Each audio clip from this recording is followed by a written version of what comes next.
بسم اللہ الرحمن الرحیم۔ کچھ اچھی باتیں۔ انسان کو کچھ باتیں ضرور مان لینی چاہیے۔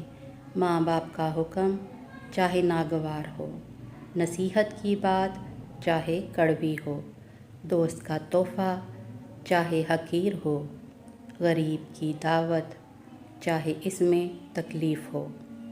اپنے بارے میں نہ کسی پیر سے پوچھو، نہ کسی فقیر سے پوچھو، بس تھوڑی دیر آنکھیں بند کرو اور اپنے ضمیر سے پوچھو۔ رابطے بتا دیتے ہیں کہ دل میں کتنی قدر ہے، ورنہ کہنے کو تو سبھی اپنے ہوتے ہیں۔ ہر شخص کو راضی رکھنا منافق آدمی کا کام ہوتا ہے۔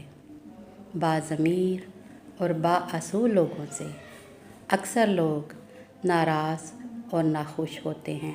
ناکامی کے اسباب ہمیشہ آدمی کے اندر ہوتے ہیں، مگر وہ انہیں دوسروں میں تلاش کرتا ہے۔